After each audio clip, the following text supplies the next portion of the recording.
وسیم ایک ہونہار لڑکا تھا، مالدار گھرانے میں اس نے آنکھیں کھولی تھی۔ اس کا باپ اس دور کا بہت بڑا تاجر تھا، اس لیے وسیم کو اس کی من چاہی ساری چیزیں بآسانی مل جاتی تھی، مگر اسے یہ پتہ نہ تھا کہ مفلس اور بے سہارا لوگ کیسے زندگی گزارتے ہیں۔ ایک دن کی بات ہے کہ وہ گھر سے جیسے ہی فٹ بال کھیلنے کے لیے نکلا، ایک کتے نے اس کا پیچھا کرنا شروع کر دیا۔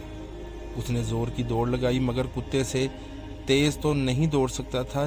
ناچار کتے نے اسے ایک تنگ راستے پر گھیر لیا۔ وسیم نے جان بچانے کے لیے جست لگا دی اور ایک پتھر سے ٹکرا کر لہو لہان ہو گیا۔ دیر تک یوں ہی بے ہوشی کے عالم میں پڑا رہا۔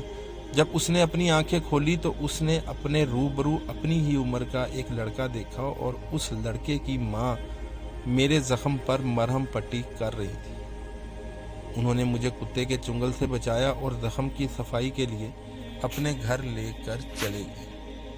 وسیم نے تہ دل سے ان کا شکریہ ادا کیا۔ ان کا خستہ گھر اور معمولی قسم کے سامان زندگی دیکھ کر وسیم حیرت میں پڑ گیا۔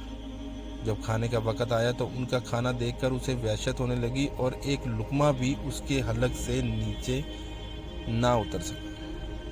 دوسرے دن وسیم جب گھر آیا تو اس نے اپنی ماں سے فرمائش کر کے کچھ عمدہ کھانے بنوائے، جنہیں لے کر وہ اس لڑکے کے گھر گیا اور ان کے ساتھ بیٹھ کر کھایا۔